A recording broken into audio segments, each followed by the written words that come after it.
Dear students, welcome back. FYUGP, yes.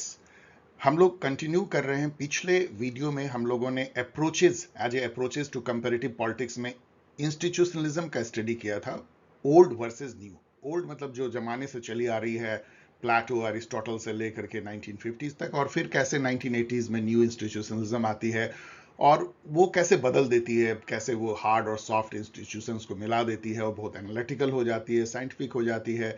एक तरह का वो जो है न्यू अप्रोच हो जाता है, मॉडर्न अप्रोच हो जाता है। आज उसी को कंटिन्यू कर रहे हैं कि जो न्यू इंस्टीट्यूशनलिज्म है वो इटसेल्फ कई कई मतलब टाइप के में विभाजित हो चुके हैं। 8-9 तरीके के न्यू इंस्टीट्यूशनलिज्म आइडेंटिफाई किए जाते हैं। उसमें से 3 आपके सिलेबस में है।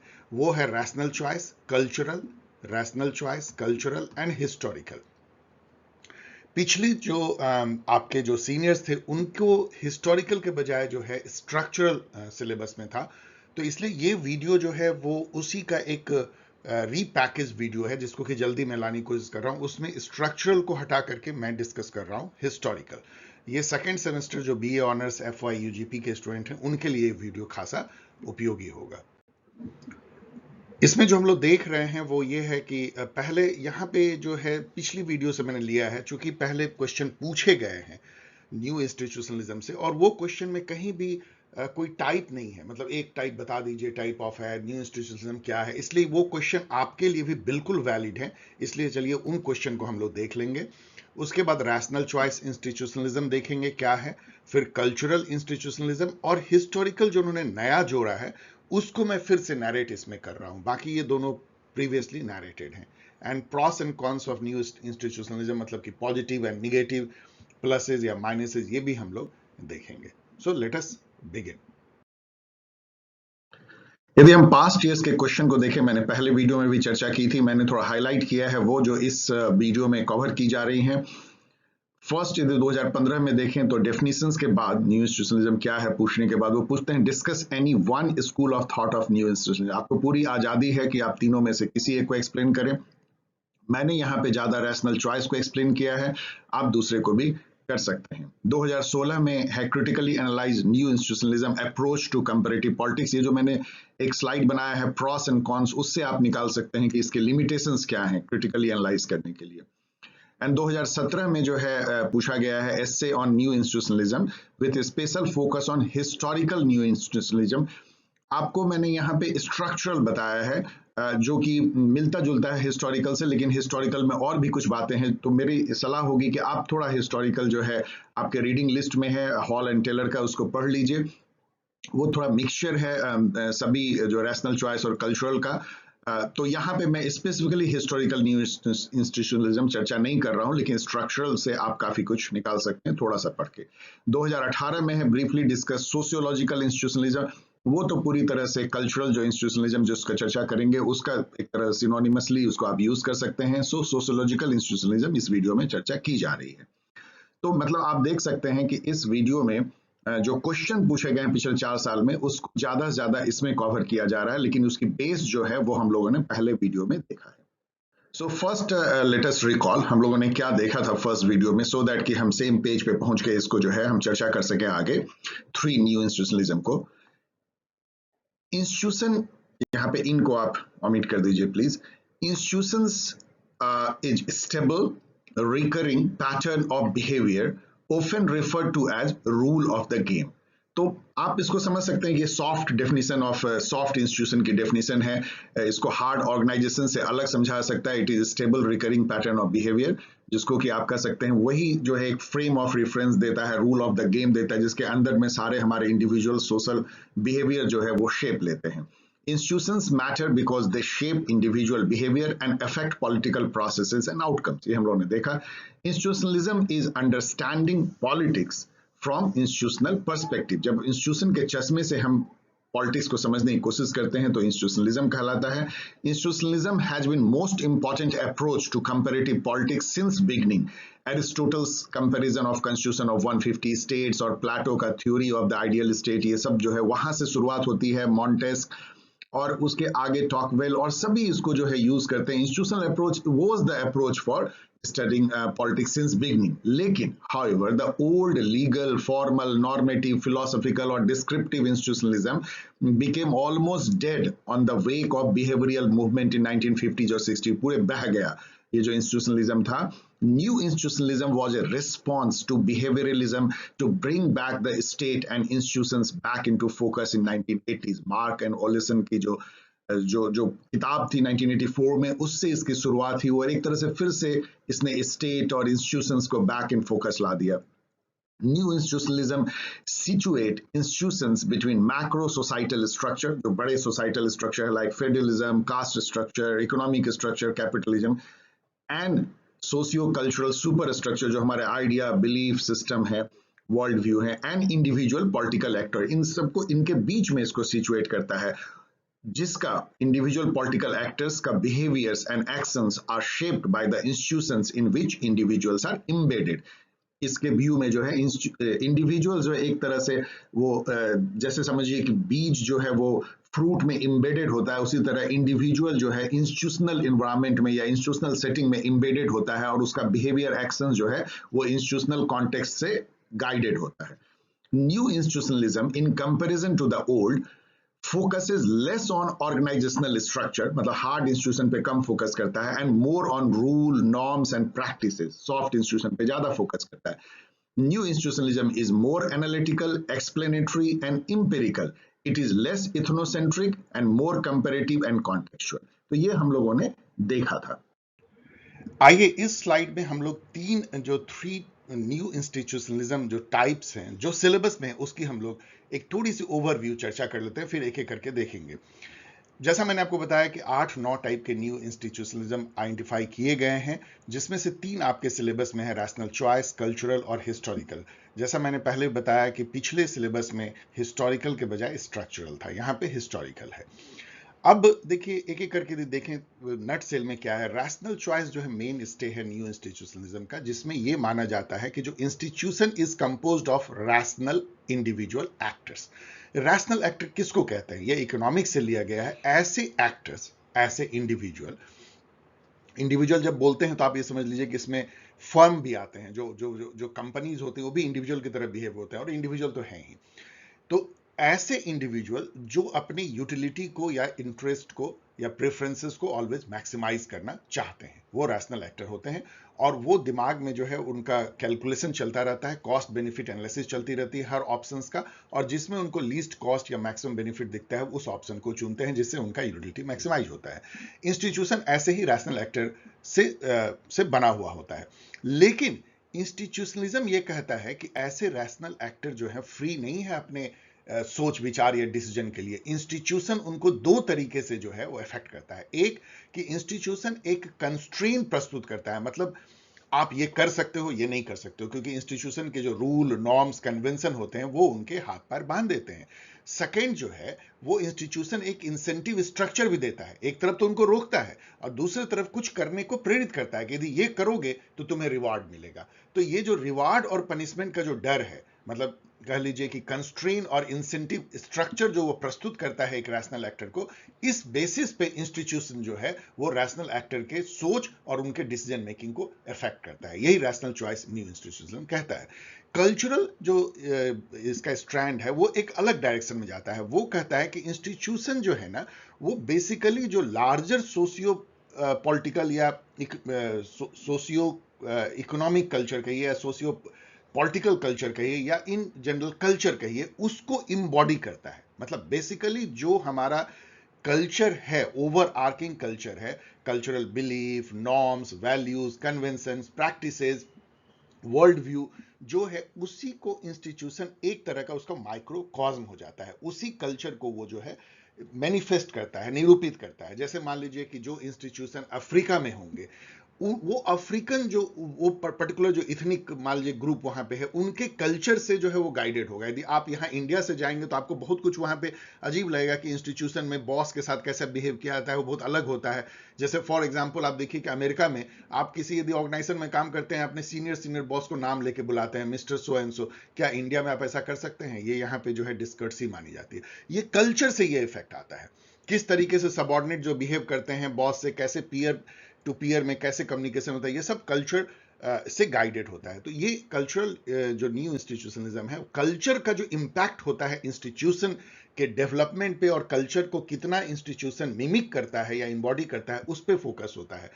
और यहाँ पे अब ये होता है कि जो इंडिविजुअल हैं वो केवल रैशनल चॉइस पे बिहेव नहीं करते हैं कि हमको यूटिलिटी मैक्सिमाइज हो जाए, यहाँ पे वो norm of appropriate social behaviour से गाइडेड होते हैं कि क्या अप्रोप्रिएट बिहेवियर है गिवन कल्चरल कॉन्टेक्स्ट में, उस तरह से इंस्टीट्यूशन में जो है इंडिविजुअल बिहेव करते हैं। तो यहाँ पे जो है norm of appropriate social behaviour लग जाता है, और इंस्टीट्यूशन में हर कोई जो है अपना एक पर्टिकुलर रोल या आइडेंटिटी बनाता है जो वो कल्चर से गाइडेड होता है और उस बेसिस पे एक्ट करता है। मतलब ओवर आर्किंग ये देखें तो कल्चर का क्या इंपैक्ट पड़ता है, फर्स्ट इंस्टीट्यूशन के डेवलपमेंट इवोल्यूशन में, कल्चर को कितना इंस्टीट्यूशन जो है मिमिक करता है या उसका कितना मैनिफेस्टेशन होता है, और फिर कल्चरल नॉर्म्स का एक इंडिविजुअल के इंस्टीट्यूशनल कॉन्टेक्स्ट में क्या उसके बिहेवियर पे असर पड़ता है। इन सब की स्टडी जो है कल्चरल न्यू इंस्टीट्यूशनलिज्म करता है। हिस्टोरिकल न्यू इंस्टीट्यूशन जो कि नया आपको इस सिलेबस में दिया गया है, ये एक अलग तरीके का पूरा पैराडाइम है। ये जो है कैसे इंस्टीट्यूशन हिस्टोरिकल कॉन्टेक्स्ट में इवॉल्व हुए हैं। मान लीजिए यदि हम ये देखें कि इंडिया का पार्लियामेंट ये कैसे इवॉल्व हुआ है, तो पहले जो है ये ब्रिटिश काल में 1861 से इंडियन काउंसिल एक्ट, और उसके बाद 1892 से लेके चार्टर एक्ट, और धीरे धीरे जो है model Minto reform act of 1909, 1919 और फिर 1935, उस तरीके से ये जो है इवॉल्व हुआ। कभी बाइकैमरलिज्म हुआ, कभी जो है उसको कैसे रिप्रेजेंटेशन दिया गया, कैसे इलेक्शन हुआ। इस तरीके से यदि हम स्टडी करते हैं और उसका क्या असर पड़ा है, ये जो हिस्टोरिकल काल में किसी इंस्टीट्यूशन का उदय होता है और उसका जो रोल सोसाइटी में तय होता है, वो उसका हिस्टोरिकल प्रोसेस को एनालाइज करना और उसका क्या इंपैक्ट पड़ा है उस इंस्टीट्यूशन के इवोल्यूशन में, और इंटर्न आज जो इंस्टीट्यूशन इम्बॉडी करता है इस पूरे हिस्टोरिकल प्रोसेस को या कॉन्टेक्स्ट को, वो खुद इंस्टीट्यूशन आज के समय में कैसे जो है पॉलिटिकल प्रोसेसेस, आउटकम और पॉलिसीज को इफेक्ट करता है। मतलब एक लाइन में कहें तो ये हिस्टोरिकल कॉन्टेक्स्ट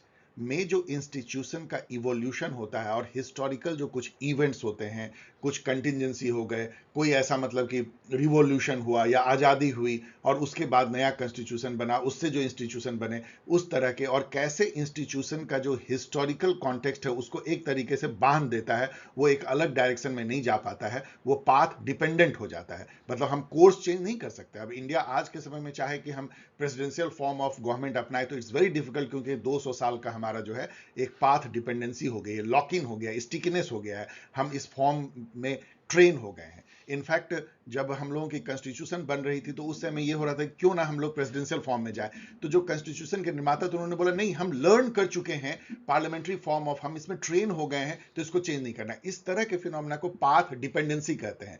मतलब आप जो है जो प्रीवियस आपके जो एक आपने रास्ता चुन लिया, तो उस रास्ते में अब आप लौट करके 50 किलोमीटर जा करके दो राहे पे आके दूसरा रास्ता नहीं चुन सकते हैं। तो आपका पाथ तय हो जाता है, उसी में आपको आगे बढ़ना होता है। इंस्टीट्यूशन का भी यही हश्र होता है हिस्टोरिकल कॉन्टेक्स्ट में कि एक पर्टिकुलर जो है इवोल्यूशन का रास्ता, हिस्टोरिकल इवेंट, कंटिजेंसी उस समय जो होती है, उस समय जो लीडरशिप होता है, उसके बेसिस पे इंस्टीट्यूशन चुन लेता है और उसी पे वो आगे बढ़ता है। फिर उसको चेंज करना बहुत डिफिकल्ट होता है, स्टिक हो जाता है।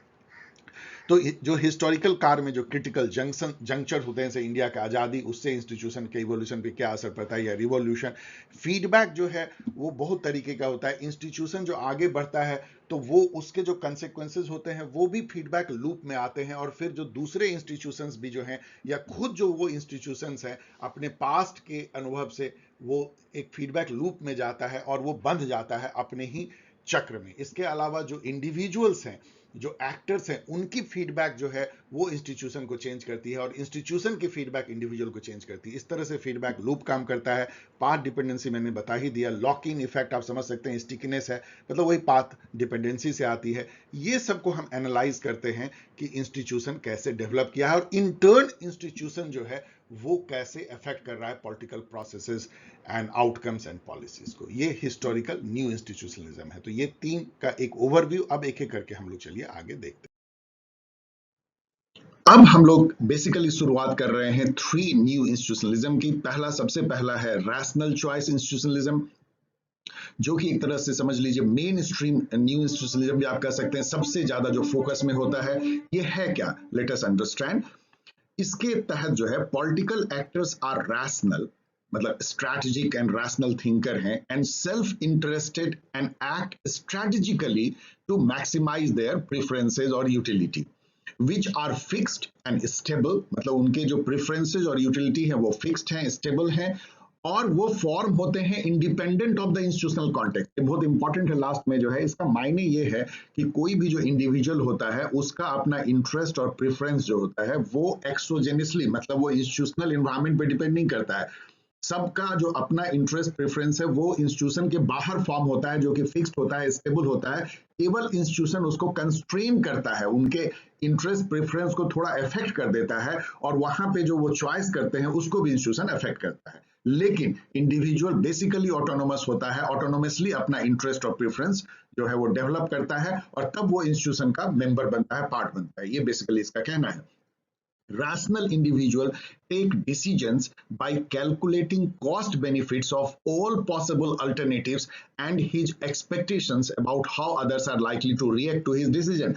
कोई भी जो स्ट्रैटेजिक रैशनल इंडिविजुअल होता है वो दो बातों पे अपना डिसीजन लेता है। पहले वो सारे अल्टरनेटिव को देखता है, उसका कॉस्ट बेनिफिट निकालता है, और जो सबसे लीस्ट कॉस्ट और मैक्सिमम बेनिफिट वाली अल्टरनेटिव होती है उसको चुनता है। लेकिन उसके साथ ये भी ध्यान रखता है कि उसकी जो डिसीजंस हैं वो सामने वाला जो है या उसके चारों तरफ जो लोग हैं इंस्टीट्यूशन में वो किस तरह से उसको रिएक्ट करेंगे, इस पर, इन दोनों चीजों पे वो जो है स्ट्रेटेजिकली डिसाइड करता है। इसी को रैशनल चॉइस बोलते हैं।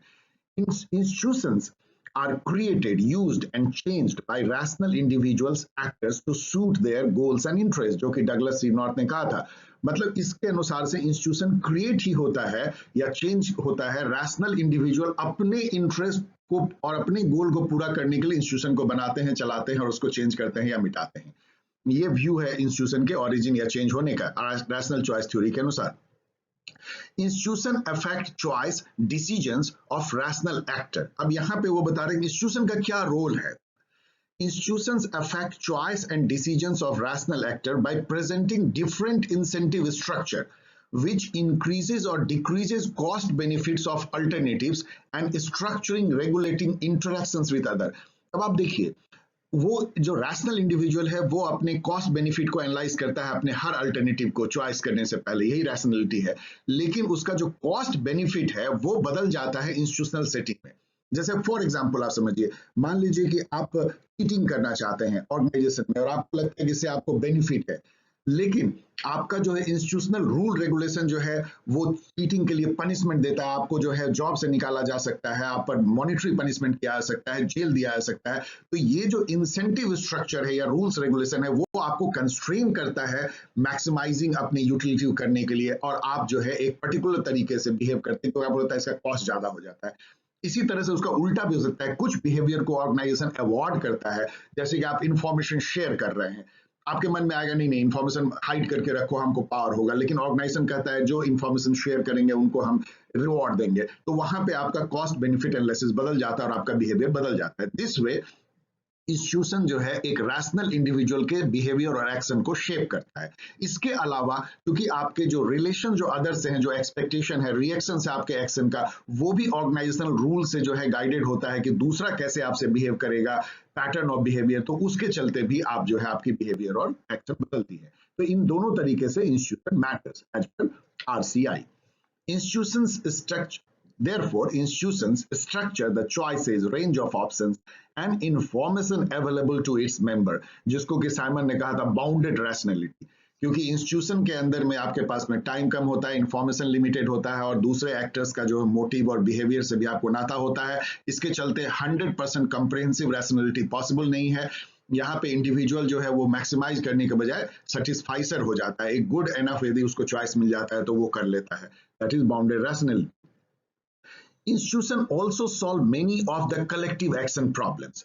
इस थ्योरी के अनुसार से इंस्टीट्यूशन का एक बहुत बड़ा रोल होता है कि जो कलेक्टिव एक्शन में बहुत सारे प्रॉब्लम आते हैं। कलेक्टिव एक्शन प्रॉब्लम ये होता है कि सब मिल करके जब तक कोई एक्शन नहीं लेंगे रैशनल वे में, तो जो आउटकम होगा वो कभी रैशनल नहीं होगा। इंडिविजुअल यदि हमेशा अपनी रैशनलिटी, अपनी मैक्सिमाइजेशन के बारे में सोचेगा, तो कलेक्टिवली जो है वो जो रिजल्ट होगा वो सब ऑप्टिमम होगा। फॉर एग्जाम्पल आप देखिए फ्री राइडर प्रॉब्लम देखिए, जैसे मान लीजिए कि आप ट्रैफिक रूल को आप फॉलो करते हैं, मान लीजिए कि एक आदमी जो है वो फॉलो नहीं कर रहा, रात में देख रहा है कोई नहीं है और उसको जंप कर रहा है। यदि कोई फॉलो नहीं करता ट्रैफिक रूल को, तो आपको ट्रैफिक रूल से कोई फायदा नहीं है। ये सब के फॉलो करने से ही। आपको बहुत पहले का एग्जांपल आपको याद होगा फ्री राइडर प्रॉब्लम की। एक राजा ने बोला कि एक एक कटोरी, एक एक बर्तन या एक एक कटोरी दूध जो है सब लोग एक कॉमन प्लेस पे रखेंगे और रात में रखेंगे, कोई नहीं जानेगा कि कौन दूसरा रख रहा है। और किसी ने भी नहीं रखा, सबने जो उसमें पानी भर दिया, क्योंकि ये फ्री राइड था। लोगों ने सोचा कि यदि हम दूध नहीं रखेंगे तो क्या होगा, सभी रखेंगे, एक कटोरी पानी से क्या हो जाएगा।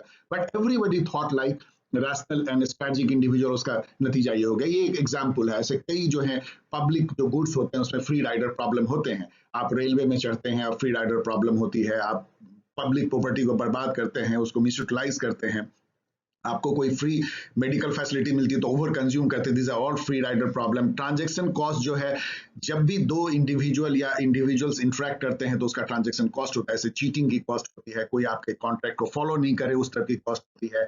बहुत सारे जो कॉस्ट होते हैं ट्रांजैक्शन कॉस्ट है। इंस्टीट्यूशन उसको जो है मिनिमाइज करता है। एक पैटर्न बिहेवियर आपको एक फिक्स्ड होता है कि उसको रूल को फॉलो करेगा, तो आपको विश्वास होता है, ट्रस्ट होता है। इंस्टीट्यूशन पे, आदमी पे ना भी हो तो रूल रेगुलेशन पे ट्रस्ट होता है। और ट्रेजेडी ऑफ द कॉमन्स भी जो है कलेक्टिव एक्शन प्रॉब्लम है। जैसे इसका सबसे अच्छा एग्जांपल है कि गांव में जो कॉमन फील्ड है जहां पे लोग गाय भैंस को चढ़ाते हैं, क्योंकि वो कॉमन है, किसी का कोई इस पे इंडिविजुअल इंटरेस्ट नहीं है। सबका ये रहता है कि अधिक से अधिक घास जो है खिला दो अपने जानवर को, उससे क्या होगा, वो जमीन बहुत जल्दी बंजर हो जाएगी। लेकिन वही यदि प्राइवेट प्रॉपर्टी आप बना दीजिए तो उसका रेगुलेट होगा, कुछ दिन तक उसको घास उगने देंगे, करेंगे, वो काफी दिन तक चलेगा। इसलिए कॉमन प्रॉपर्टी हमेशा बर्बाद हो जाती है।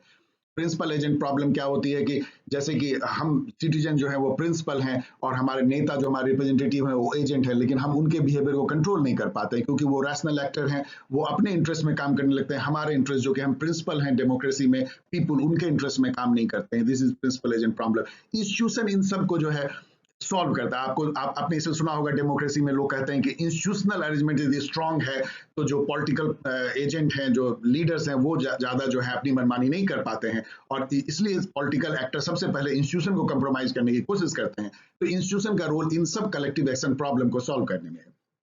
Thus, decisions and acts of political actors are constrained by the institutions in which the actor is embedded. Finally आप ये समझिए कि इंस्टीट्यूशन में इंडिविजुअल इम्बेडेड होते हैं, उसी तरह से जैसे खरबूजे के फ्रूट में जो है बीज उसके इम्बेडेड होते हैं, वो चारों तरफ से उससे कंस्ट्रेंड होते हैं। उनके जो चॉइसेज हैं, एक्शंस हैं, वो उससे कंस्ट्रेंड होते हैं। This is the rational choice. लेकिन इंडिविजुअल रैशनल होते हैं इनहेरेंटली और हमेशा अपनी यूटिलिटी या प्रेफरेंस को मैक्सिमाइज करना चाहते हैं।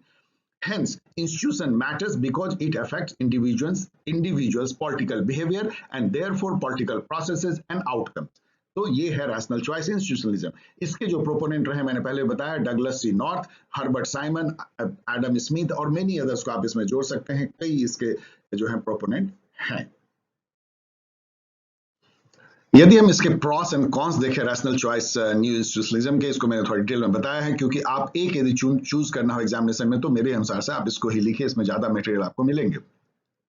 इसके दी पॉजिटिव देखिए तो it is a very straight forward और सिंपल एक्सप्लेनेशन है। आदमी जो है वो स्ट्रेटजिक है, अपनी इंटरेस्ट, अपने मोटिव, अपने ही गोल को पूरा करना चाहता है, तो हर कोई उसी तरह से करता है। पॉलिटिशियंस जो है वो वोट मांगने के लिए जो है अपनी बुद्धि का इस्तेमाल करते हैं, उनको वोट चाहिए, पीपुल को जो है वेलफेयर चाहिए। तो जिस तरह सभी जो है रैशनली जो है एक्टर बिहेव करते हैं, उसके चलते जो है पॉलिटिकल इंस्टीट्यूशंस जो है मीडिएट करती है और पॉलिटिकल जो है प्रोसेस और आउटकम सामने आते हैं। बहुत स्ट्रेट फॉरवर्ड और सिंपल एक्सप्लेनेशन है पॉलिटिकल एक्शंस एंड बिहेवियर का। It can be applied across all culture. इसमें कल्चर कहीं बीच में आता ही नहीं, क्योंकि इसमें माना जाता है कि इंडिविजुअल्स का जो इंटरेस्ट, मोटिव, प्रेफरेंसेज है वो हर जगह एक ही जैसा है, चाहे अफ्रीका हो चाहे फिलीपींस हो। तो हर कल्चर में इसको अप्लाई किया जा सकता है। इंस्टीट्यूशनल डिजाइन जो है इम्पोर्ट एक्सपोर्ट किया जा सकता है। अमेरिका में आपने थॉट किया कि ऐसा इंस्टीट्यूशन होना चाहिए और इंडिया में आपने ट्रांसपोर्ट कर दिया। ये इसके अनुसार से पॉसिबल है। It help minimize collective action problem. जैसा मैंने बताया, कई कलेक्टिव एक्शन डिलेमा जो होते हैं, प्रॉब्लम होता है, उसको ये सॉल्व करता है, बिकॉज ये रूल रेगुलेशन और बिहेवियर को कंस्ट्रेन करता है। इंडिविजुअल्स के जो मोटिव होते हैं, जिसको आप कह सकते हैं कि स्वार्थी मोटिव को ये कंट्रोल करता है। बैलेंस बिटवीन इंडिविजुअल, जिसको आप एजेंसी कह सकते हैं, इंडिविजुअल एजेंसी, उद्यम और इंस्टीट्यूशन जो स्ट्रक्चर है, इन दोनों को ये बैलेंस करता है। Quantitative and empirical research possible है, क्योंकि यहाँ पे ये बिहेवियरलिज्म से बहुत ज्यादा मिलता है, तो आप इंडिविजुअल के बिहेवियर को बहुत ज्यादा जो है वो जांच कर सकते हैं, ऑब्जर्व कर सकते हैं, नोट कर सकते हैं। तो क्वांटिटेटिव इंपेरिकल एनालिसिस या रिसर्च पॉसिबल है। इसमें compelling reasons for origin of institution, जैसा कि मैंने बताया कि ओरिजिन ऑफ इंस्टीट्यूशन जो है रैशनल इंडिविजुअल अपने स्वार्थ को पूरा करने के लिए करते हैं, तो बहुत ही कंपेलिंग है। बहुत सारा ऐसा एग्जांपल है कि यस ऐसा ही हुआ है। Based on the sound theoretical basis of economics, चूंकि ये इकोनॉमिक्स से अपनी थ्योरी लेता है, इकोनॉमिक्स में बहुत इस पे रिसर्च हुए हैं, इकोनोमेट्रिक्स पे हुए हैं, तो इसको साउंड इकोनॉमिक जो इकोनॉमिक थ्योरी का बेस मिल जाता है।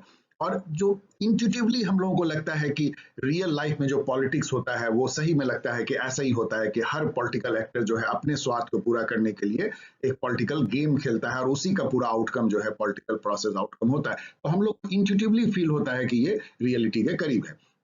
इसके माइनसेस भी बहुत ज्यादा हैं। जो आइडियलिस्टिक कंसेप्शन है यूटिलिटी मैक्सिमाइजिंग रैशनल एक्टर का, ये खुद ही एक मिथ है। मतलब इसको अब बहुत ज्यादा माना जाता है कि रैशनलिटी तो होती ही नहीं है। इंडिविजुअल बेसिकली इरैशनल होते हैं। पहले वो जो है इमोशंस में आकर के वो कोई डिसीजन लेते हैं, चॉइस उनका जो है पूरा रैशनल नहीं होता है, एक तरह से जस्ट हंच पे होता है, इंट्यूटिव होता है कि ये अच्छा है या दूसरे लोग ऐसा कर रहे हैं या सोशली अप्रोप्रिएट है, तो उसको चुन लेते हैं और बाद में उसको जो है रैशनली जस्टिफाई करने की कोशिश करते हैं अपने डिसीजन को कि ये हमारा डिसीजन अच्छा है। तो इस पर अब जो है क्वेश्चन उठ रहा है कि रैशनलिटी होती भी है क्या इंडिविजुअल में। It also undermines embeddedness of individual in so many social, economic and political relationships beyond their control and cognition.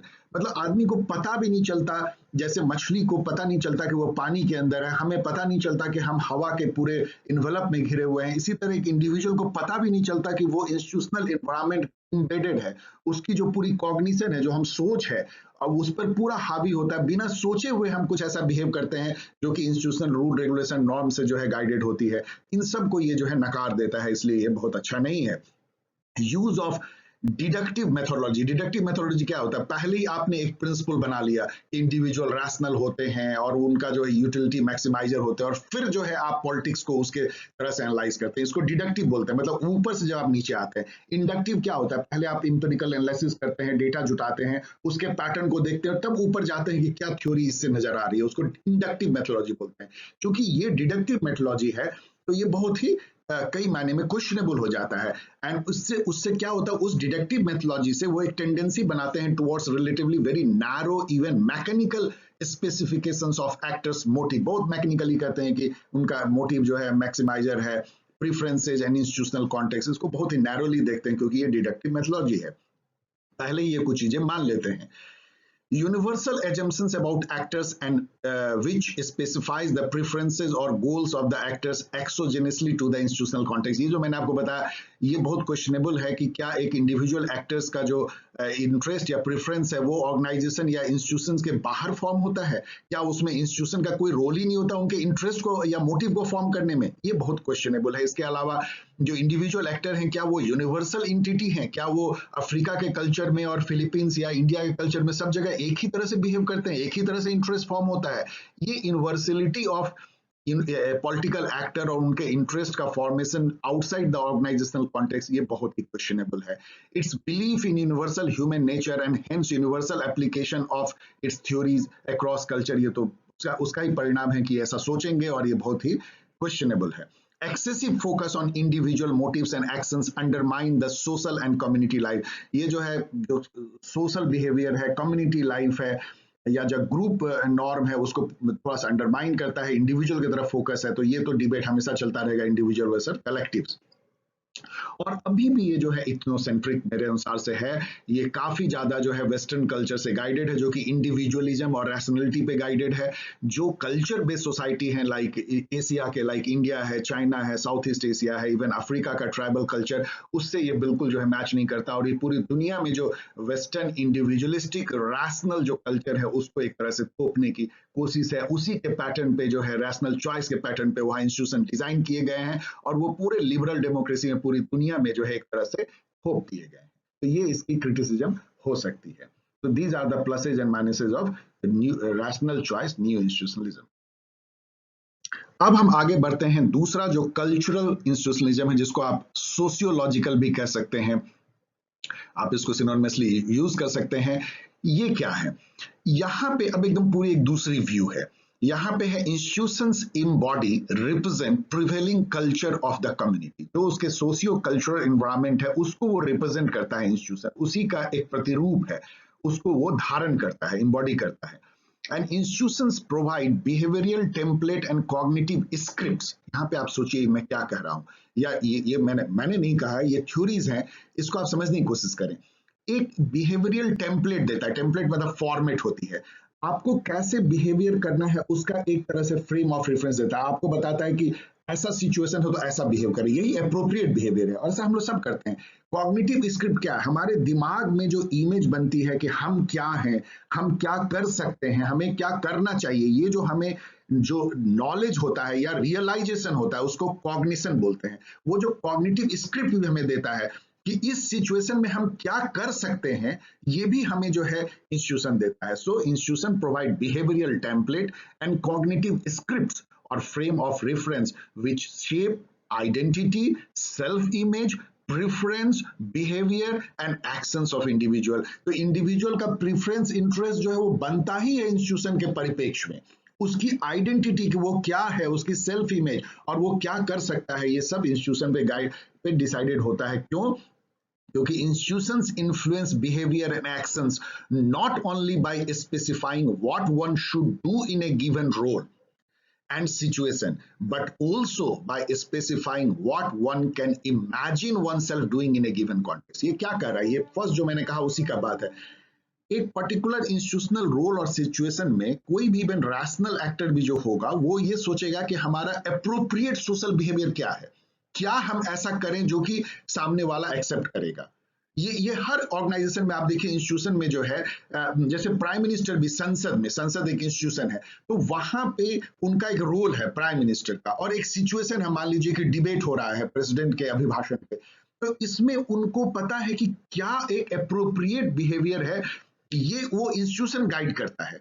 और इसके अलावा जो है ये भी जो है एक इंडिविजुअल के दिमाग में कि वो उस सिचुएशन या उस रोल में क्या कर सकता है, ये जो कॉग्निटिव स्क्रिप्ट होता है वो भी इंस्टीट्यूशन जैसे संसद जो है उसके जो रूल नॉर्म्स हैं वो उसको देता है। और इसीलिए एक इंडिविजुअल एक्टर लाइक एक पॉलिटिकल एक्टर जो है संसद के अंदर जो बिहेव करता है वो उसका जो रोल है वहां, जो उसका सिचुएशन है उससे वो गाइडेड हो जाता है। यही ये बेसिकली कह रहा है।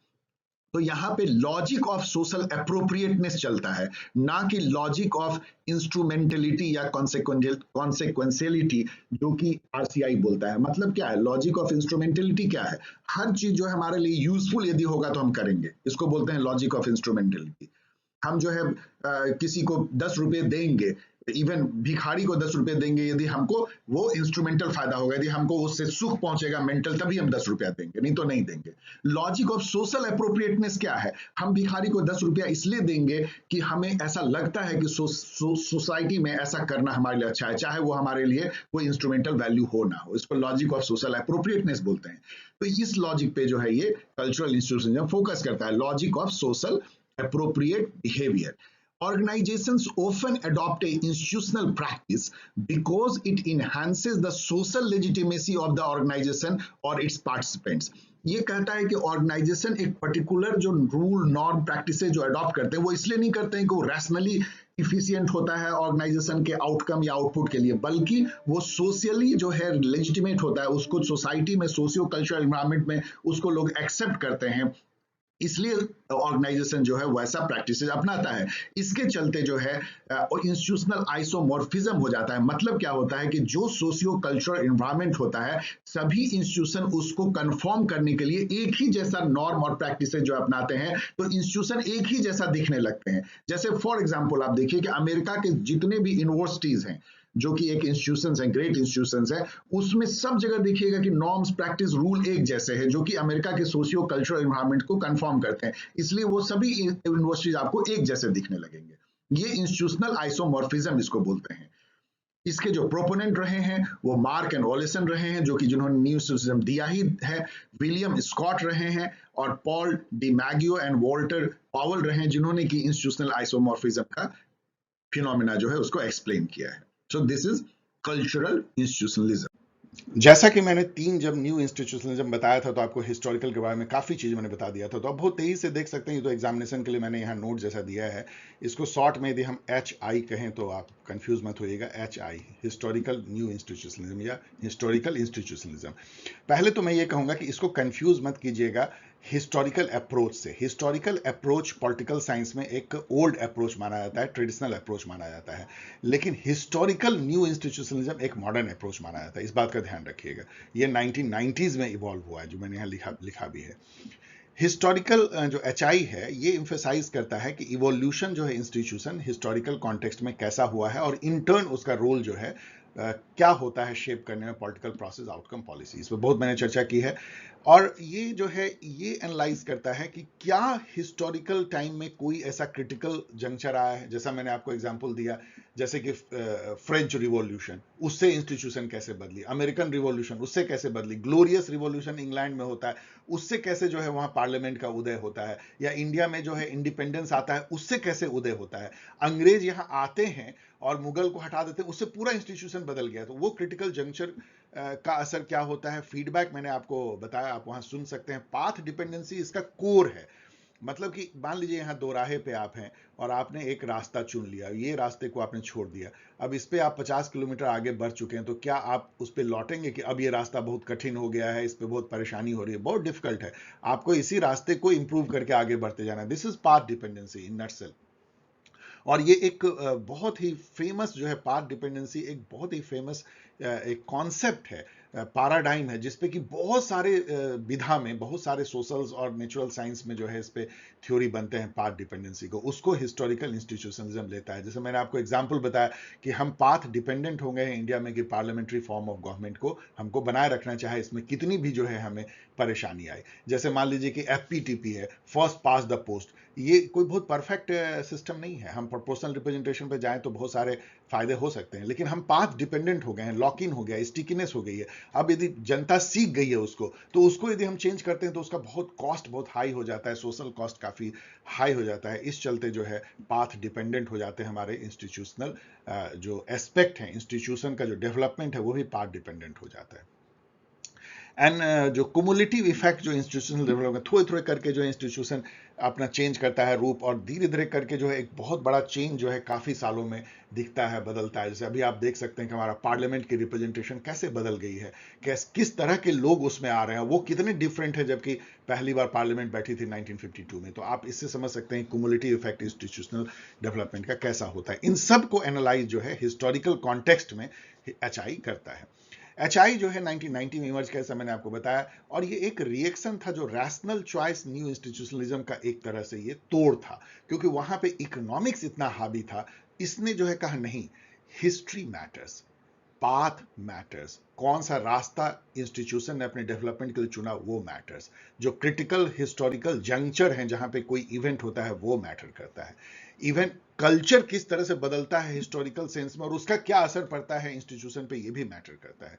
तो इन सब को जो है उन्होंने फोकस किया। इसके अलावा उन्होंने एक तरह का इंटीग्रेट किया कि जो एजेंसी है, इंडिविजुअल एक्टर, और जो जो इंस्टीट्यूशंस हैं उनके बीच का जो फीडबैक है, एक फीडबैक लूप बनता है। एक्टर अफेक्ट करते हैं इंस्टीट्यूशंस को और इंस्टीट्यूशन अफेक्ट करते हैं एक्टर को, और वो हिस्टोरिकल कॉन्टेक्स्ट में कैसे ये फीडबैक जो है पाथ डिपेंडेंसी के साथ इंस्टीट्यूशन की रूपरेखा तय करती है आगे आने वाले समय में, और वो इंटर्न कैसे जो है पॉलिटिकल प्रोसेसेस, आउटकम और पॉलिसीज को अफेक्ट करती है। इन सब का स्टडी जो है हिस्टोरिकल न्यू इंस्टीट्यूशनलिज्म मॉडर्न तरीके से, एनालिटिकल वे में, साइंटिफिक वे में, क्वांटिटेटिव तरीके से करने की कोशिश करता है। एक फाइनल इसमें ये देखें कि ये आर्गू करता है कि institutions understood as formal and informal rules. तो यहाँ पे एक बात ध्यान दीजिए कि just like any other new institutionalism, ये formal and informal rules, procedure and norm दोनों को जो है अपने अंदर लेता है। इसलिए ये न्यू इंस्टीट्यूशनलिज्म है, मतलब हार्ड एंड सॉफ्ट जो इंस्टीट्यूशंस हैं दोनों को ये इंक्लूड करता है। और ये जो है ये दोनों ही तरह के इंस्टीट्यूशंस कैसे जो है individual behaviour and social outcome को डिटरमिन करते हैं, जो कि इंस्टीट्यूशनलिज्म का मेन क्रक्स है, वो ये भी जो है फोकस करता है। यदि इसके फीचर्स देखें, फीचर्स मैं हमेशा देता हूं कि आपको एक एडिशनल पॉइंट मिल जाती है लिखने के लिए एग्जाम में। यदि इसके कैरेक्टरिस्टिक देखें तो ये it include both formal and informal rule, norms and convention. तो हार्ड एंड सॉफ्ट इंस्टीट्यूशन दोनों ही इम्बॉडी करता है या इंक्लूड करता है। ये तो यही तो है न्यू इंस्टीट्यूशनलिज्म का, कोई भी करेगा। इन कंट्रास्ट अब देखिए, रैशनल चॉइस के चूंकि ये अपोजिशन में आया था, तो इसका क्या उससे डिफरेंस है। Rational choice focuses on equilibrium, क्योंकि ये इक्विलिब्रियम पे फोकस करता है कि कैसे जो है इंडिविजुअल एक्टर्स जो हैं वो यूटिलिटी मैक्सिमाइजर होते हैं, और इंस्टीट्यूशन कैसे कंस्ट्रेन और इंसेंटिव स्ट्रक्चर उसके सामने रखता है, और उसके बेसिस पे वो डिसीजन लेते हैं, जो कि एक तरह का इक्विलिब्रियम होता है। मतलब जहां पे कि उनका अपना इंडिविजुअल यूटिलिटी मैक्सिमाइजिंग बिहेवियर और इंस्टीट्यूशन के जो कंस्ट्रेंट इंसेंटिव दोनों के बीच में एक सामंजस्य होता है। लेकिन एचआई जो है वो इम्फेसिस करता है historical processes, change and evolution, historical contingency और हिस्टोरिकल लीगेसीज। तो दोनों का बहुत ही अलग अलग, कई थिंकर कहते हैं कि ये रैशनल चॉइस से पैराडामिक शिफ्ट है, मतलब एक दूसरी ही रूल ऑफ गेम के बेसिस पे ये इंस्टीट्यूशन और इंस्टीट्यूशन के इफेक्ट को सोसाइटी में एनालाइज करता है। पाथ डिपेंडेंसी पे मैं अब ज्यादा नहीं बोलूंगा, क्योंकि इतनी बार मैंने आपको बता दिया है। सो यहाँ पे जो लिखा है जस्ट ये है कि that the development of institution is often path dependent, जो रास्ता हम चुन लेते हैं, meaning that past choices and events constrain future options. जो हमने पास्ट में जो रास्ते चुने, जो चॉइस किया, जो इवेंट्स हुए, वो हमें एक तरह से बांध देते हैं, फ्यूचर में हम उसको बदल नहीं पाते हैं। HI blends utility maximising individual behaviour to cultural impact. इन दोनों का सबसे अच्छा ये है कि दोनों को, ये जो रैशनल चॉइस और कल्चरल न्यूज़ का दोनों का मिश्रण है, ये ब्लेंड करता है। क्यों? क्योंकि इसमें जो इंडिविजुअल एक्टर्स का जो बिहेवियर है वो तो माना जाता है कि वो रैशनल एक्टर हैं, लेकिन ये भी माना जाता है कि जो कल्चर है ओवर आर्किंग, वो इंस्टीट्यूशन के डेवलपमेंट पे खासा असर डालता है, और उससे जो है एक इंडिविजुअल का मोरल और कॉग्निटिव फैक्टर्स जो है वो तय होता है, और इंडिविजुअल उससे गाइडेड होते हैं। तो ये, और हिस्टोरिकल कॉन्टेक्स्ट में इसके चलते ये एक इंटीग्रेटिव काइंड ऑफ ये साइंस बन जाता है। Instead of believing that everyone has equal choice, HI analyses power asymmetry among individual actors. Historical समय से ये देखता है कि इंस्टीट्यूशन में किस ग्रुप का वर्चस्व है, जिसमें आप कल्चरल हेजेमनी भी देख सकते हैं, कौन डोमिनेंट ग्रुप है इंस्टीट्यूशन में, कौन जो है डोमिनेटेड है, और जो डोमिनेंट ग्रुप है उसका कल्चरल जो मूरिंग्स है या कल्चरल बिलीफ है वो कितना इफेक्ट करता है इंस्टीट्यूशन के कल्चर और उसके जो जो उसका कल्चरल कह लीजिए नॉर्म्स, वैल्यू, बिलीफ सिस्टम है। ये देखा जाता है कि हर इंस्टीट्यूशन कुछ पर्टिकुलर कल्चर को जो प्रमोट करता है, कुछ को जो है वो डिमिनिश करता है, क्योंकि हिस्टोरिकली जो है उस इंस्टीट्यूशन पे कुछ पर्टिकुलर ग्रुप या पर्टिकुलर सब कल्चर का जो है कब्जा होता है, जो डोमिनेंट कल्चर होते हैं। तो इस तरह के चीजों को जो है, इससे वो ये देखता है कि एक जो एसिमेट्री पैदा होती है, पावर एसिमेट्री। ऐसा नहीं होता है कि वहां पे हर इंडिविजुअल एक्टर को बराबर जो है चॉइस होते हैं, बराबर जो है पावर होते हैं डिसीजन लेने का, नहीं। वो जो है एक ग्रुप डायनेमिक्स से, और जो कि हिस्टोरिकल कल्चरल कॉन्टेक्स्ट से गाइडेड होता है, उससे वो पावर एसिमेट्री पैदा होती है। इन सब का स्टडी जो है हिस्टोरिकल इंस्टीट्यूशनिज्म करता है। HI situate institutions in broader context. अब ये क्या करता है ना, इंस्टीट्यूशन को एक वैक्यूम में नहीं देखता है, इंस्टीट्यूशन को एक ब्रॉडर कॉन्टेक्स्ट में देखता है कि इंस्टीट्यूशन कैसे जो लार्जर सोशियो इकोनॉमिक चेंजेस हो रहे हैं, कैसे जो इकोनॉमिक पॉलिसी यदि बदल रही है, न्यू इकोनॉमिक पॉलिसी आई तो उससे इंस्टीट्यूशन चेंज क्या हुआ, न्यू लिबरल ग्लोबलाइजेशन से क्या चेंज हुआ, या आज़ादी यदि हो रही है तो उससे क्या हो रहा है, रिवॉल्यूशन हो रहा है तो उससे क्या चेंज हो रहा है, जो न्यू न्यू आइडियाज फ्लो कर रहे हैं उससे इंस्टीट्यूशन पे क्या बदलाव हिस्टोरिकल सेंस में आ रही है। इस तरह के बातों को इवन एक्टर्स जो हैं, इंडिविजुअल एक्टर्स, उनके इंटरेस्ट और स्ट्रैटेजी जो हैं वो हिस्ट्री मतलब टाइम के साथ कैसे चेंज होते हैं, और उससे कैसे इंस्टीट्यूशन इफेक्ट होता है, कैसे इवॉल्व होता है, इन सब की स्टडी जो है हिस्टोरिकल कॉन्टेक्स्ट में एचआई करता है। Instead of taking individual preference as given, जैसे रैशनल चॉइस कहता है कि इंडिविजुअल का प्रेफरेंस जो है वो गिवन है, वो यूटिलिटी मैक्सिमाइजर है, हर सिचुएशन में यूटिलिटी को मैक्सिमाइज करना चाहता है। एचआई कहता है कि पहले ये तो समझो कि उसका प्रेफरेंस फॉर्म कैसे होता है, कैसे कंस्ट्रक्ट होता है। वो एक हिस्टोरिकल पर्सपेक्टिव देखता है, जहां पे कि एक इंडिविजुअल अपने को एक पर्टिकुलर जो है कल्चरल आइडेंटिटी को इम्बॉडी करने वाला दिखता है। हिस्टोरिकल टाइम्स में उसकी जो रोल एंड स्ट्रैटेजी और आइडेंटिटी कैसे चेंज हुई, क्या वो डोमिनेंट ग्रुप का इंस्टीट्यूशन में मेंबर है कि डोमिनेटेड ग्रुप का, वो किस सब कल्चर से बिलोंग करता है, उसके अपने किस कल्चर को उसने जो है इम्बॉडी किया है जो वहाँ पे डोमिनेंट है या डोमिनेटेड है, उससे उसका पावर क्या ज़्यादा है या कम है, इस बेसिस पे उसका इंटरेस्ट और प्रेफरेंस जो फॉर्म होता है। यदि कोई एक्टर जो है वो वहाँ के माइनॉरिटी या डोमिनेटेड कल्चर का है, तो उसके इंटरेस्ट प्रेफरेंस जो अलग तरीके से फॉर्म होते हैं, जो डोमिनेंट ग्रुप का एक्टर है उसका अलग फॉर्म होता है। और ये सब हिस्टोरिकल कॉन्टेक्स्ट में इसको एनालाइज किया जा सकता है। ये सबको इसके चलते जो इंडिविजुअल का जो प्रेफरेंस है वो गिवन नहीं है, जो रैशनल चॉइस मानता है। इसके अलावा ये सब भी इसमें जो है आप देख सकते हैं। सीक्वेंसिंग क्या है कि कोई जो है इवेंट पहले हुआ, कोई बाद में हुआ, फिर उसके बाद हुआ, ये जो सीक्वेंस होता है ना, ये इंस्टीट्यूशन की तकदीर को तय कर देता है। अब मतलब पहले जो है फ्रेंच रिवॉल्यूशन हुई, फिर नेपोलियन आया, या पहले जो है वो वेमर रिपब्लिक आया, और फिर हिटलर आया, और फिर सेकेंड वर्ल्ड वॉर हुआ। आप यदि इस इवेंट के सीक्वेंसी को देखेंगे तो आपको पता लगेगा कि ये तो हिस्टोरिकल फेट था कि इस सीक्वेंस में ये इवेंट होता है, और उस इवेंट से जो है पाथ जो है तय होती है सीक्वेंसिंग से। फीडबैक हमने कई बार आपको बताया, दो तरीके के फीडबैक आप समझे। इंस्टीट्यूशनल डेवलपमेंट जो होते हैं वो खुद जो है अपने जो उसका एक आउटकम होता है उसका फीडबैक अपने इनपुट में दे करके एक तरीके से इंस्टीट्यूशन के डेवलपमेंट को अफेक्ट करते हैं। और दूसरा जो इंडिविजुअल एक्टर्स होते हैं वो फीडबैक देते हैं इंस्टीट्यूशन को, और इंस्टीट्यूशन इंटर्न जो है उनको अफेक्ट करता है। ये भी फीडबैक लूप बनता है।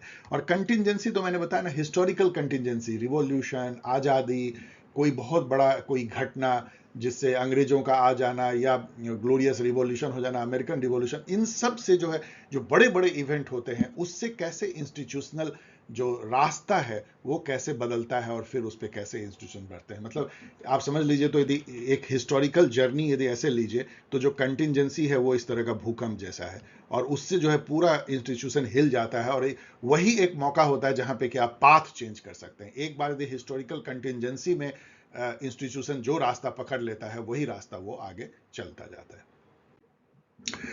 ये मैंने केवल आपको एग्जाम के लिए दिया है, इसको मैं बहुत ज़्यादा पढ़ूंगा भी नहीं। आप देख लीजिए, इसमें मतलब इन सब थिंकर ने जो है इस पे बुक लिखा है। वैसे तो कई लोगों ने लिखा है, लेकिन ये तीन मुझे लगा कि आपको जानना चाहिए। इनकी बुक्स को भी जान लीजिए, तो एग्जाम में आप जो है कह सकते हैं कि हिस्टोरिकल इंस्टीट्यूशनलिज्म पे इन लोगों ने लिखा है। इसमें आइए बहुत जल्दी से हम लोग प्लस एंड माइनसेस जो है हिस्टोरिकल न्यू इंस्टीट्यूशनलिज्म के देखते हैं। जितना मैंने डिस्कस किया है उससे आपको लगभग आइडिया मिल गया होगा कि इसके क्या पॉजिटिव या निगेटिव हैं। यदि प्लसेस देखें तो हिस्टोरिकल कॉन्टेक्स्ट को ये ध्यान में रखता है, जो कि बहुत इंपॉर्टेंट है, क्योंकि हिस्ट्री मैटर्स। किस तरीके से हिस्टोरिकली इंस्टीट्यूशन डेवलप हुए हैं वो बहुत सिग्निफिकेंट होता है प्रेजेंट में इंस्टीट्यूशन के डायनेमिक्स को समझने के लिए। इसलिए ये दोनों तो इंट्यूटिव है कि लॉन्ग टर्म पर्सपेक्टिव लेता है, तो उससे भी हमारा विजन जो है वो ब्रॉड हो जाता है। हमको समझ में आता है कि ये आज जो हम अपने पार्लियामेंट को, जुडिशरी को देख रहे हैं उसका क्या हिस्ट्री है, और वो कैसे हिस्टोरिकल जो इवेंट्स हुए हैं, कंटिजेंसी हुए, उससे कैसे इवॉल्व हुआ है, और क्यों वो ऐसा है जैसा वो अभी है। इसमें एनालिटिकल रिगर काफ़ी है, ये कोई ओल्ड जो है मेथड नहीं है। इसमें जो है बहुत सारे डेटा, ऑब्जर्वेशंस, हिस्टोरिकल डेटा को, आर्काइवल डेटा को लिया जाता है, कंपैरेटिव केस स्टडी लिया जाता है, और फिर समझने की कोशिश की जाती है उन डेटा के बेसिस पे, क्वांटिटेटिव बेसिस पे, एनालिटिकल बेसिस पे, कि हिस्टोरिकली इंस्टीट्यूशन कैसे इवॉल्व हुए हैं। ये इंटीग्रेटिव अप्रोच है। मैंने कई बार बताया अभी हम डिस्कशन में कि ये बहुत सारे इंटीग्रेट करता है। पहले तो रैशनल चॉइस को ये जो है कल्चरल इंस्टीट्यूशनलिज्म से एक तरह से इंटीग्रेट करता है।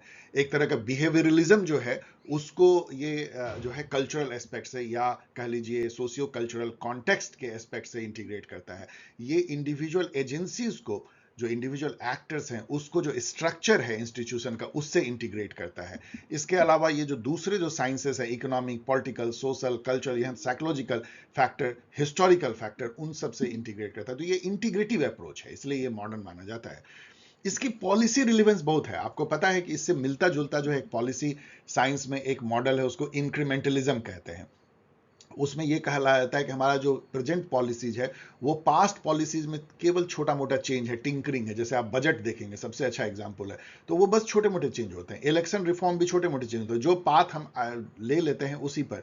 इससे रिलेटेड एक और पॉलिसी में थ्योरी है उसको कि पंक्चुएटेड इक्विलिब्रियम थ्योरी कहते हैं। मतलब उसमें ये होता है कि पॉलिसी जो है वो ऐसे चलती है टाइम के साथ, एक बार ऐसे करके चेंज होती है, फिर उसके 50 साल तक एक जैसे रहती है। ये जो होता है, ये कोई कंटिजेंसी, कोई हिस्टोरिकल इवेंट, कोई रिवॉल्यूशन हो गया, कोई मतलब समझिए कोई एक बहुत बड़ी घटना हो गई, तो उसके बाद जो पॉलिसी एक बहुत बड़ा सा चेंज लेता है, फिर उसका ऐसे हो जाता है, ये पंक्चुएट हो जाती है इक्विलिब्रियम।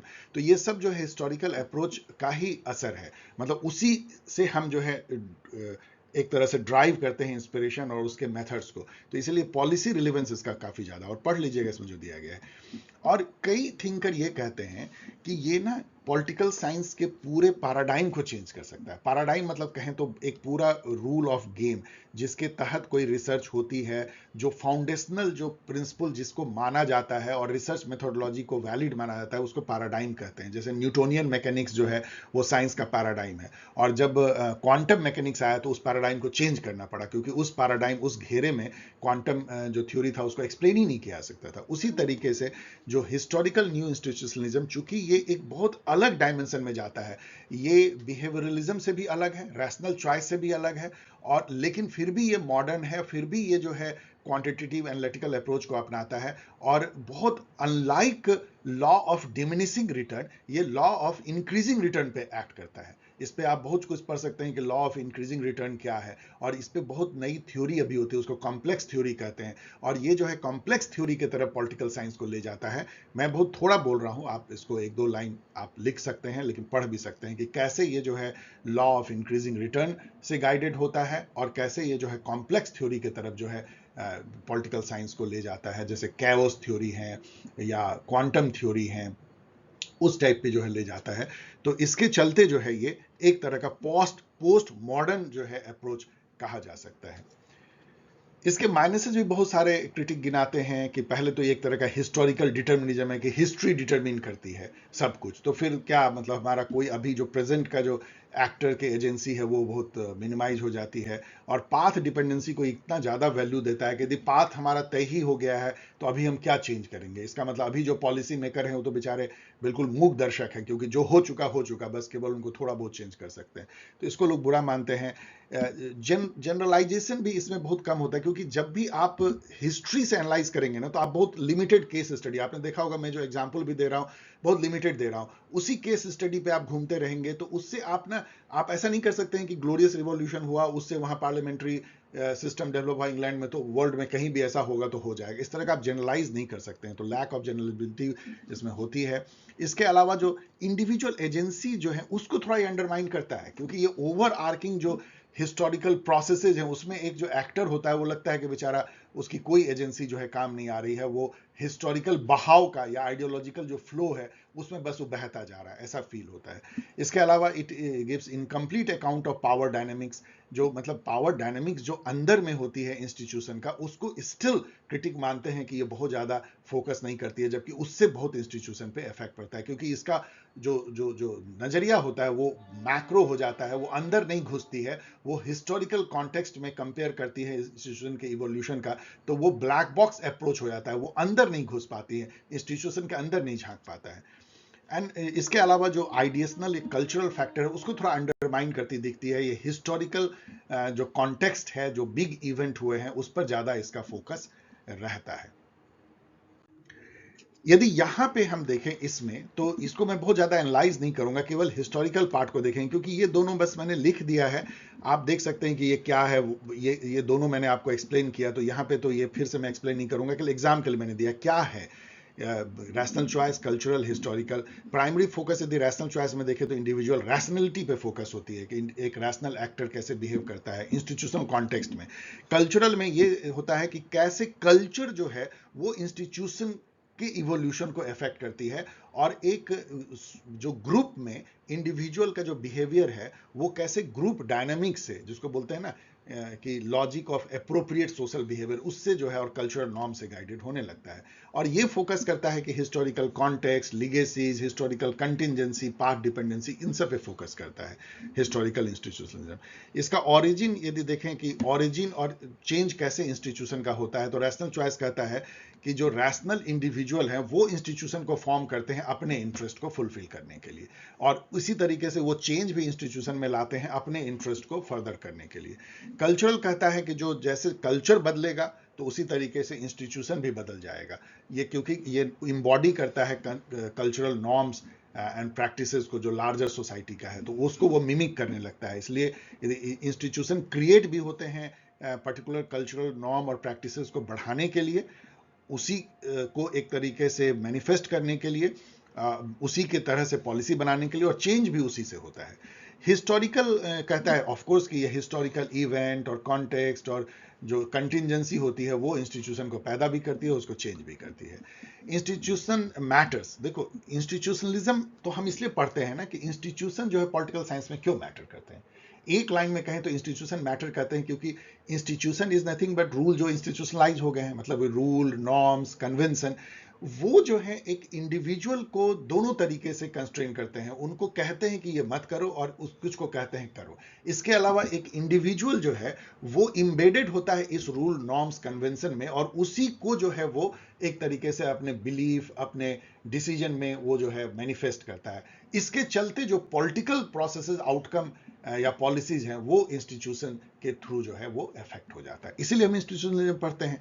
तो रैशनल चॉइस कहता है कि इंस्टीट्यूशन जो है वो इंडिविजुअल का रेंज ऑफ ऑप्शंस को लिमिट करता है, उसके इंफॉर्मेशन जो है उसको लिमिट करता है, कितना इंफॉर्मेशन मिलेगा, और उसका जो कंस्ट्रेन है और इंसेंटिव स्ट्रक्चर दे करके वो कॉस्ट बेनिफिट को भी इफेक्ट करता है। इसके चलते इंडिविजुअल के डिसीजन इफेक्ट होते हैं और इन टर्न इसके चलते जो है पॉलिटिक्स जो है वो इफेक्ट होती है। कल्चरल कहता है कि इंस्टीट्यूशन जो है एम्बॉडी करता है socio cultural norms and practices, conventions, मतलब कल्चरल नॉर्म को, और which in turn shape individual behaviour and action.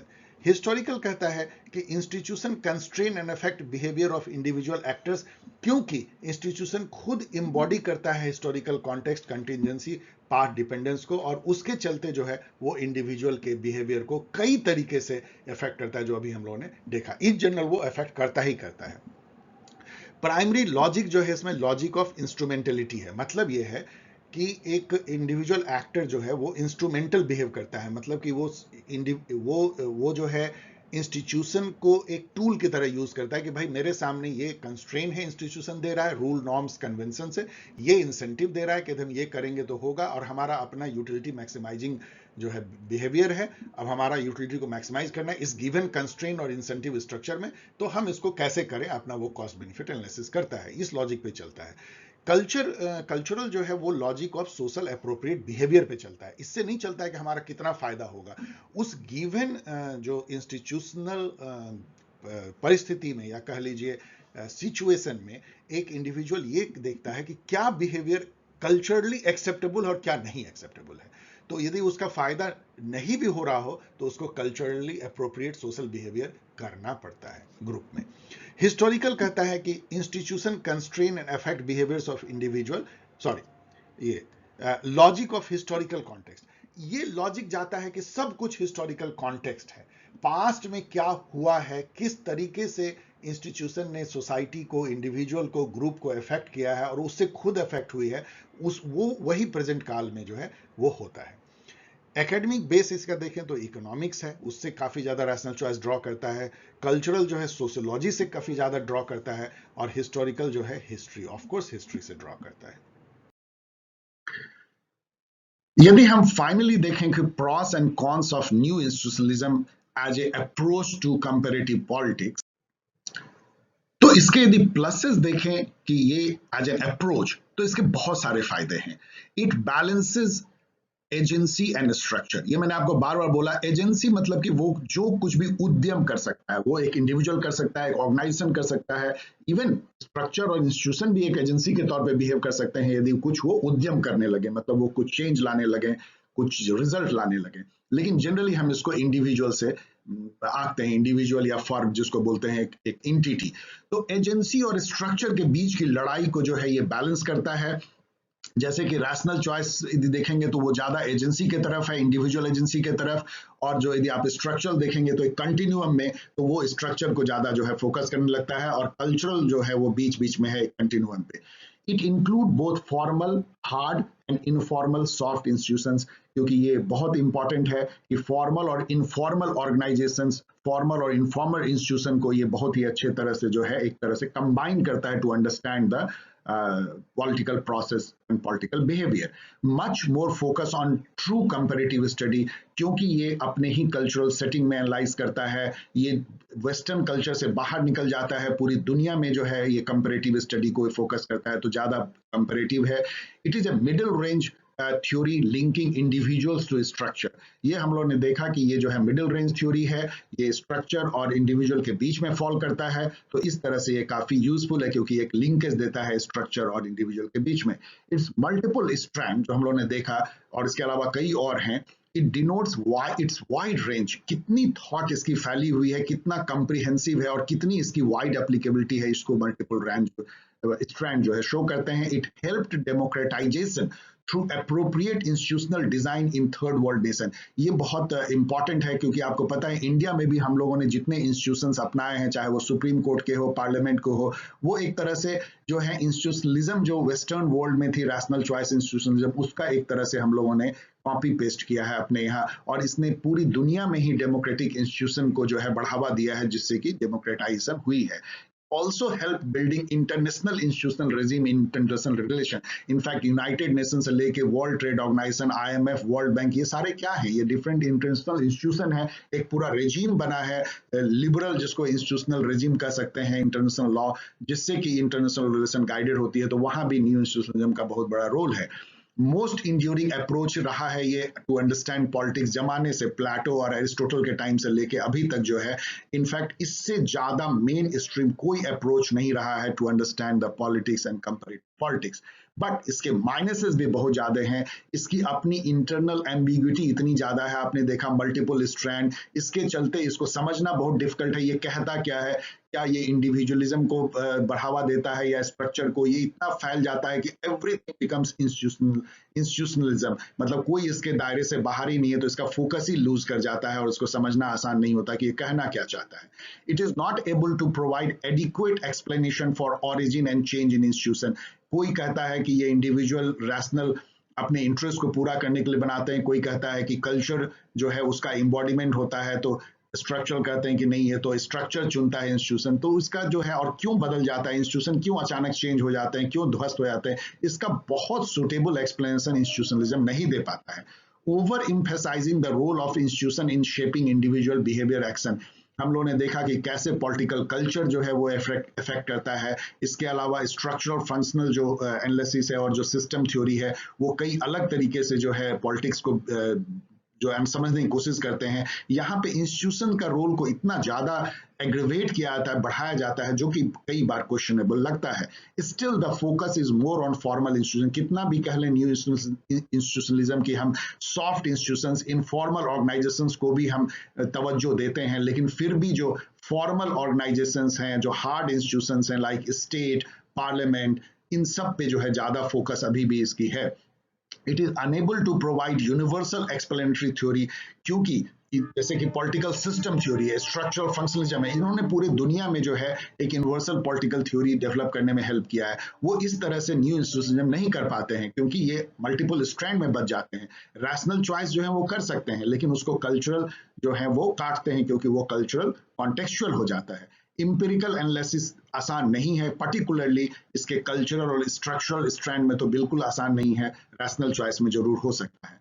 अभी भी ये जो है इथनोसेंट्रिसिज्म से जो है वो प्रसिद्ध है, क्योंकि ये ट्रांसपोर्ट करता है इंस्टीट्यूशनल डिजाइन डेवलपिंग कंट्री में, ये मानते हुए कि जो रैशनल इंस्टीट्यूशनल डिजाइन है, जैसे कि पार्लियामेंट या liberal democracy, private property, rule of law, human rights and all, ये यूनिवर्सली एप्लीकेबल है, जैसा होता नहीं है, क्योंकि हर जगह की जो कल्चरल जो इनफॉर्मल ऑर्गेनाइजेशन है, जो रिग्स ने बोला प्रिज्मेटिक सोसाइटी में, वो अलग थलग चलती है, और जो इंस्टीट्यूशन ऊपर से थोपे गए हैं फॉर्मल इंस्टीट्यूशन, रूल रेगुलेशन, वो अलग थलग चलते हैं, और उसके चलते जो है बहुत अजीब टाइप की सिचुएशन आती है। इसको रिग्स ने फॉर्मलाइजेशन बोला, या हेट्रोजेनिटी या ओवरलैपिंग बोला। तो इस टाइप के इसके जो है माइनसेस किए आ सकते हैं। आप इनफैक्ट जब क्रिटिकल एनालिसिस आएगा तो इसके जो माइनसेस हैं उसको थोड़ा हाईलाइट करते हुए आप बैलेंस करेंगे कि ये पैनिकिया नहीं है, ये पूरा एक अच्छा ओवर आर्किंग जो है सॉल्यूशन नहीं देता है पॉलिटिकल प्रोसेसेस आउटकम को समझने में, क्योंकि बिकॉज ऑफ दीज लिमिटेशन जो यहाँ पे लिखे गए हैं। So students, thank you very much for listening patiently and hope कि आपको ये पसंद आया होगा। Thank you, good wishes, see you next week, bye.